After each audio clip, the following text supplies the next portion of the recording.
नमस्कार साथियों, स्वागत है आपका YouTube चैनल इको टॉक पर। आज हम बात करेंगे पर्यावरण शिक्षण अंतर्गत बहुत महत्वपूर्ण आयाम पर्यावरण खेल के बारे में। वैसे तो कई प्रकार के खेल होते हैं, पर पर्यावरण शिक्षा या पर्यावरण के प्रति जागरूकता लाने के उद्देश्य से पर्यावरणीय खेलों का महत्व बहुत जरूरी है। पर्यावरण खेल ऐसे खेल होते हैं जो पर्यावरण के प्रति जागरूक बनाने एवं पर्यावरण संरक्षण के महत्व को समझाने के लिए तैयार किए जाते हैं। इन खेलों का मुख्य उद्देश्य होता है विद्यार्थियों, शिक्षकों एवं जनमानस के बीच में पर्यावरणीय समस्याएं जैसे प्रदूषण, जलवायु परिवर्तन या अन्य जैव विविधता संरक्षण, कचरा प्रबंधन आदि विषयों के बारे में जानकारी देना तथा उनको पर्यावरण की रक्षा करने के लिए प्रेरित करना होता है।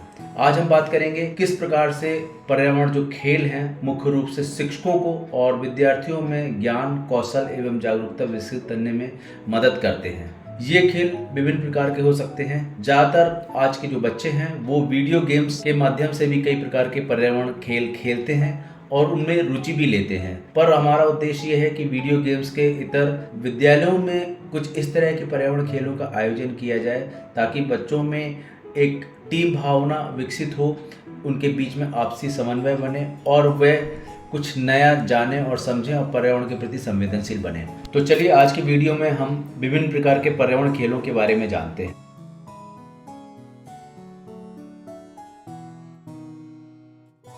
तो पहला खेल है हमारा ट्री इकोसिस्टम या पेड़ एक परितंत्र। इस खेल के माध्यम से हम देखते हैं कि कैसे एक पेड़ पूरे परितंत्र के रूप में कार्य करता है। इस खेल में विद्यार्थी पर्यावरण के जो विभिन्न घटक हैं उनके स्टिकर्स को चुनते हैं और पेड़ में वो किस जगह उनका आवास है, किस जगह पे उनका भोजन पानी प्राप्त होता है, उस जगह पे उस स्टिकर को लाके लगाते हैं और धीरे धीरे बच्चे पूरे पेड़ में विभिन्न प्रकार के जीव जंतु, पक्षी, कीट, पतंगे, स्तनधारी प्राणी, कीटक, जमीन में रहने वाले, मुख्य शाखाओं में रहने वाले और विभिन्न वृक्ष के स्थानों पे रहने वाले जो भी प्राणी हैं उनको स्टिकर्स को उस पेड़ पे लगाते हैं और हम देखते हैं कि पेड़ पूरी तरीके से भर जाता है और एक परितंत्र की भूमिका निभाता है। इस खेल के माध्यम से हम बच्चों को यह संदेश देना चाहते हैं कि पेड़ अपने आप में ही एक इकोसिस्टम का कार्य करता है। अगर एक पेड़ ना हो तो विभिन्न प्रकार के जीव जंतुओं का भी आवास एवं उनका भोजन नष्ट हो जाता है। अगला खेल है बिल्ड द पिरामिड, खाद्य श्रृंखला निर्माण। खास तौर से छोटे बच्चों के लिए यह खेल बहुत लाभदायक हो सकता है कि किस प्रकार से हम एक खाद्य श्रृंखला का निर्माण करते हैं। इसमें हमने कपों के माध्यम से कप में लिखा हुआ है किस प्रकार से भोजन तैयार करने वाले, उसके बाद में उस भोजन पर निर्भर रहने वाले जीव जंतु और सबसे ऊपर जो खाद्य श्रृंखला में एपेक्स स्पीसीज है वो, तो हमने यहाँ पर नाम लिख के रखे हैं कप में। बच्चों का काम है कि इस पिरामिड को तोड़ना है और वापस से उसमें लिखे हुए नामों के आधार पर उनको खाद्य श्रृंखला के हिसाब से उनको जमाना भी है। इसलिए हम इस खेल को कहते हैं बिल्ड द पिरामिड। बड़ा ही रोचक खेल होता है और इस खेल के माध्यम से बच्चे जानते हैं कि कौन किसको खाता है या खाद्य श्रृंखला में किस प्रकार से घटित होती है। इसी कड़ी में तीसरा हमारा खेल है know your national park and sanctuaries, जाने अपने राष्ट्रीय उद्यान, अभ्यारण्य एवं जैव संरक्षित क्षेत्र। इस खेल के माध्यम से हम बच्चों में यह ज्ञान विकसित करना चाहते हैं कि प्रदेश के विभिन्न राष्ट्रीय उद्यान एवं अभ्यारण्य जिलेवार कहाँ पर वे स्थित हैं। इसमें अलग अलग प्रकार की चीज़ों को तैयार किया गया है। वे अभ्यारण्य की हो सकती हैं, वे राष्ट्रीय उद्यान की हो सकती हैं, वे जैव संरक्षित क्षेत्र की हो सकती हैं या बायोस्फीयर रिजर्व की। बच्चे आते हैं और प्रदेश के नक्शे में उन्हें ढूंढने का प्रयास करते हैं कि वो किस स्थल पर विद्यमान है, किस स्थल पर वो स्थित हैं और वहाँ पर अपनी चिट लगाते हैं। इस खेल के अंत में हम देखते हैं कि बच्चों के अंदर यह जानकारी विकसित होती है कि वो हमारे प्रदेश के विभिन्न राष्ट्रीय उद्यानों, अभ्यारण्यों और जैव संरक्षित क्षेत्र की जानकारी प्राप्त करते हैं। चौथा खेल है हमारा सेग्रीगेशन ऑफ वेस्ट या कचरे का पृथक्करण। इस खेल के माध्यम से हम सीखते हैं कि किस प्रकार से घरेलू कचरा या हमारे घरों से निकलने वाला विभिन्न प्रकार का जो कचरा है उसको हम पृथक्करण कैसे कर सकते हैं, किस प्रकार से जैविक एवं अजैविक कचरे का अलग अलग डस्टबिनों में हम उनको डालें या उनका प्रयोग करें। ये बहुत समय से बताया जा रहा है कि कचरे को अलग अलग तरीके से हमें रखना चाहिए, बायोडिग्रेडेबल है या नॉन बायोडिग्रेडेबल है, पर इस खेल के माध्यम से हम कचरे को अलग अलग करने के बारे में थोड़ा सा प्रयास करते हैं।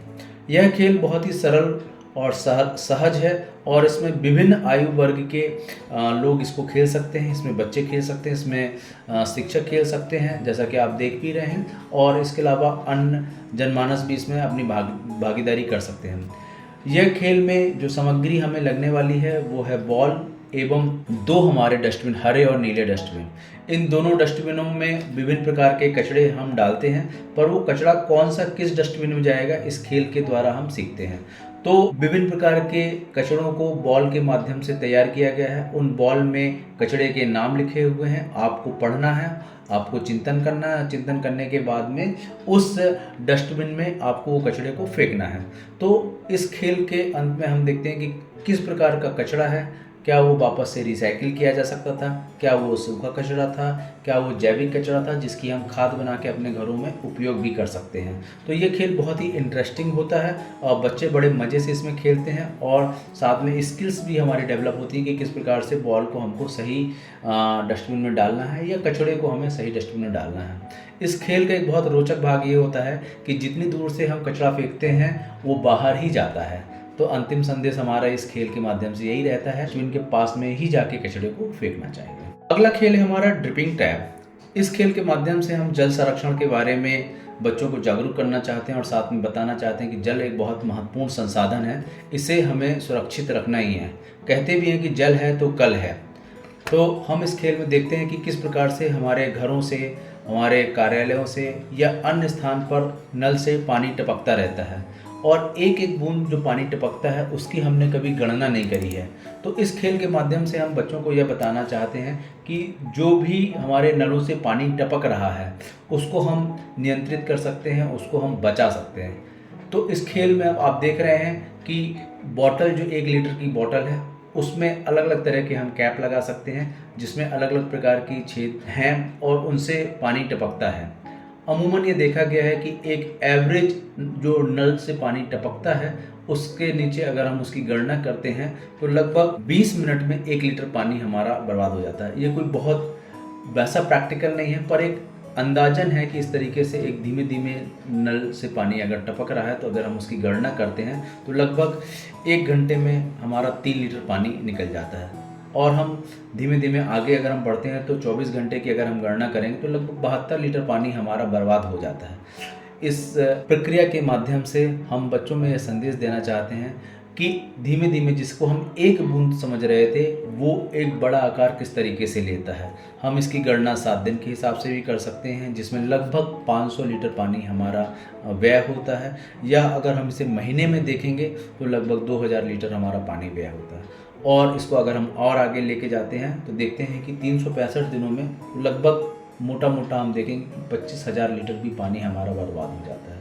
तो यहाँ सिर्फ पानी 1 बूंद से टपकने से पानी बर्बाद नहीं होता है, पानी के साथ में हमारा ऊर्जा का भी व्यय होता है, क्योंकि जितना ज़्यादा हम पानी बर्बाद करते हैं उतनी ज़्यादा ऊर्जा पानी खींचने में या हमारे ओवरहेड टैंक्स में चढ़ाने में भी हमारी ऊर्जा लगती है। तो बच्चे सेंसिटाइज होते हैं और उन्हें इस बात का आभास भी होता है कि 1 बूंद पानी जो गिर रहा था वो बहुत महत्वपूर्ण है। और इस खेल के बाद में हमारा संदेश यही होता है कि कहीं पर भी आप देखें, चाहे अपने घरों में देखें या अन्य किसी भी स्थान पर देखें, अगर आपको लग रहा है कि 1 बूंद भी पानी बह रहा है तो आप उस नल को बंद कर दें या ठीक करवाएं। चलिए बढ़ते हैं अगले खेल की तरफ। रिड्यूस, रीयूज, रिसाइकिल, या हम इसे कहते हैं R3 कॉन्सेप्ट। यह बहुत पुराना कॉन्सेप्ट है, बहुत समय से हम इसके ऊपर चर्चा कर रहे हैं, फिर भी अभी तक हम इस कॉन्सेप्ट को आत्मसात नहीं कर पाए हैं। तो इस खेल के माध्यम से हम पुनः एक बार बच्चों को बताना चाहते हैं कि ये जो कॉन्सेप्ट है ये अपने आप में उतारने का कॉन्सेप्ट है। सबसे पहले हमें रिड्यूस करना चाहिए या कमी लानी चाहिए। हम जो भी क्रय कर रहे हैं, जिस चीज़ का भी हम प्रयोग कर रहे हैं उसमें हम पहले कमी लाएं, उसके बाद में जो भी हमारे पास में संसाधन उपलब्ध हैं उसका हम पुनः उपयोग करें या रीयूज़ करें। और अंतिम चरण उसका है कि अगर हमने पूरी तरीके से उसका उपयोग कर लिया है तो उसको हम रिसाइकिल कर सकते हैं, पुनः चक्रण कर सकते हैं, पुनः दोबारा नया उत्पाद भी हम बना सकते हैं। ये कॉन्सेप्ट समझने के लिए सबसे अच्छा तरीका ये होता है कि सबसे पहले हम कपड़े के थैलों का प्रयोग करें, ताकि दुकानों से जो भी प्लास्टिक है या पॉलीथीन्स हैं उसको हमने प्रयोग में ही कम किया है। या उसको हमने मना किया कि हमारे पास में हमारा झोला है, हमें पॉलीथीन नहीं चाहिए। तो यहाँ पे हमने पहला आर अपने अंदर आत्मसात किया कि हमने पॉलीथीन्स या सिंगल यूज़ प्लास्टिक को रिड्यूस किया है। उसके उपरांत हम आते हैं रीयूज़ पर। जो भी चीज़ें हमारे पास में हैं उनका हम बार बार उपयोग करें और तब तक उपयोग करें तब तक कि वो पूरी तरीके से ख़राब ना हो जाए, और अंतिम चरण में उन्हें हमें प्रॉपर रिसाइकलिंग के लिए देना चाहिए, चाहे वो प्लास्टिक्स हैं, चाहे वो पेपर हैं, चाहे वो कपड़े हैं या अन्य ऐसी चीज़ें जिनको हम रिसाइकिल कर सकते हैं। तो इस तरीके से R3 कॉन्सेप्ट को ना सिर्फ हम पढ़ें वरन अपने जीवन शैली में भी उसे उतारें। अगला खेल है हमारा mission life theme. Mission life theme के अंतर्गत पर्यावरण, वन एवं जलवायु परिवर्तन मंत्रालय भारत सरकार द्वारा मिशन लाइफ प्रारंभ किया गया है। मिशन लाइफ के अंदर 7 महत्वपूर्ण थीम्स हैं या विषय हैं। उन विषयों की जानकारी देने के लिए इस खेल के माध्यम से हम बच्चों को, युवाओं को एवं शिक्षकों को प्रेरित करते हैं। तो सबसे पहले हम देखते हैं कि इसमें कौन से महत्वपूर्ण वो 7 विषय हैं जिनकी हम चर्चा करते हैं। पानी की बचत, ऊर्जा की बचत, अपशिष्ट कम करना, ई वेस्ट को कम करना, स्वस्थ जीवन शैली को अपनाना, सतत प्रणालियों को अपनाना एवं एकल उपयोग प्लास्टिक को ना कहें। तो ये जो 7 थीम हैं, इन 7 थीम्स के अंतर्गत भी बहुत सारे ऐसे विषय आते हैं जिन्हें एक वॉलेंटियर आके पढ़ता है और उन्हें बताता है कि मैं इस विषय का वॉलेंटियर हूँ। उदाहरण के तौर पर अगर जल संरक्षण का वॉलेंटियर है तो वह बताएगा कि जल संरक्षण के लिए मैं अपने दैनिक जीवन शैली में पानी का पुनः उपयोग करता हूँ, पानी को मैं वेस्ट नहीं करता हूँ, सब्जियों को धोने के लिए मैं सीधे नल के नीचे न रख के उसके नीचे बाल्टी रखता हूँ और तब सब्जियों को धोता हूँ। उस बचे हुए पानी को मैं गार्डन में या पौधों को पानी देता हूँ। इस तरीके से विभिन्न क्रियाकलाप हैं जो दैनिक जीवन में आप बता सकते हैं। और अंत में वह कहता है कि मैं जल का रक्षक हूँ, मैं वाटर वॉलेंटियर हूँ और मैं जल बचाने की पूरी कोशिश करता हूँ और आप भी जल बचाने के लिए प्रेरित हों और उसको बचाएं। धीमे धीमे हम पर्यावरण खेल के अंतिम पड़ाव की ओर बढ़ रहे हैं। इस खेल में हम बात करेंगे विशिंग ट्री की, इच्छाधारी पेड़। सामान्यतः इच्छाधारी पेड़ नहीं है, पर्यावरण के प्रति हमारी इच्छाएं हैं, हमारा कमिटमेंट है, हमारा प्रण है। इसमें विद्यार्थियों को एक पत्तीनुमा कागज दिया जाता है, उसमें वे अपनी विश लिखते हैं और इस बात को उजागर करते हैं कि हम पर्यावरण को बचाने के लिए क्या हमारी इच्छा है, क्या हम करना चाहते हैं। वे सारे के सारे बच्चे अपनी चिट्ठों पे नाम लिखते हैं और जो सामने आपको एक पेड़ दिखाई दे रहा है, पेड़ का एक प्रतिबिंब दिखाई दे रहा है, उस प्रतिबिंब में आके वो अपनी अपनी विशेष को लगाते हैं और फाइनली ये पेड़ पूरी तरीके से बच्चों की जो इच्छाएं हैं पर्यावरण को बचाने के लिए, प्रकृति को बचाने के लिए, वो भर जाता है। तो ये एक विशिंग ट्री के माध्यम से भी हम बच्चों के जो भावनाएं हैं या पर्यावरण के प्रति उनकी जो संकल्पनाएं हैं वो एक विशिंग ट्री या खेल के माध्यम से हम देख पाते। 9वां खेल है हमारा रोप एंड लैडर। बहुत ही बढ़िया खेल है और भारत का ये बहुत ही पुराना खेल है। बेसिकली ये खेल रोप एंड लैडर, हमने इसका नाम परिवर्तित किया है, स्नेक एंड लैडर है, सांप सीढ़ी। हम सब ने बचपन में इसे खेला है, थोड़ा सा इसे मॉडिफाई करके हमने इसे सीढ़ी एवं रस्सी किया हुआ है। सीढ़ी वो है जो पर्यावरण के प्रति हमारी स्वच्छ आदतें हैं या हम कहें कि जो पर्यावरण को बचाने के लिए हमारे गुड हैबिट्स हैं, ग्रीन हैबिट्स हैं, वो संकल्पना के आधार पर हम आगे बढ़ते हैं और जब भी कुछ हम अच्छा काम करते हैं तो हमें सीढ़ी मिलती है और सीढ़ी से हम ऊपर की तरफ जाते हैं। इसी प्रकार रस्सियों के माध्यम से हमने बताया कि ऐसे कौन से डोंट्स हैं या जो पर्यावरण को हानि पहुंचाने वाले ऐसे घटक हैं, वो घटक जब वहाँ पर आते हैं तो हमें नीचे आना पड़ता है क्योंकि हमने कहीं ना कहीं पर्यावरण या प्रकृति का हास्य किया है और उस हास्य करने के लिए हमें जो दंड मिलता है उस दंड मिलने के लिए हम नीचे आते हैं। तो इस खेल में आप देख रहे हैं कि एक बहुत बड़ा सा फ्लैक्स है, इसको छोटे रूप में भी खेल सकते हैं पर इसमें हमने एक बड़े रूप में दिखाया है। तो बच्चे डाइस के माध्यम से अंक चलते हैं और जो अंक आता है वहाँ पर चलते हैं और जिस अंक पर वो पहुँचते हैं और अगर उन्हें सीढ़ी मिलती है तो उन्हें बताना होता है कि हमने कौन सा ऐसा पॉजिटिव एक्शन पर्यावरण को बचाने के लिए किया है, और अगर वो रस्सी से नीचे आते हैं तो उन्हें बताना पड़ता है कि कौन सा हमने ऐसा गलत काम किया। उदाहरण के तौर पर अगर हमने पक्षियों के घोंसले को तोड़ा है तो ये हमने पर्यावरण के विरुद्ध, प्रकृति के विरुद्ध कार्य किया है और यहाँ पर हम रस्सी के माध्यम से हम नीचे आएंगे।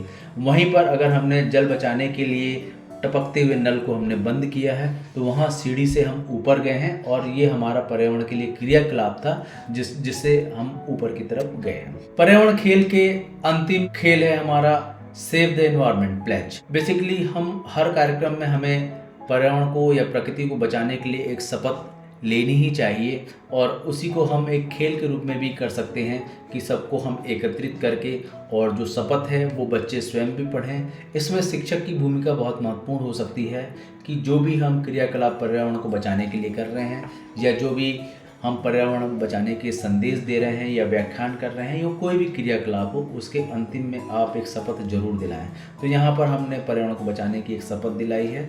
उसको चाहें आप तो अपने सभा में भी कर सकते हैं, असेंबली के दौरान कर सकते हैं, या किसी खेल के समापन पे भी कर सकते हैं। Save the environment pledge.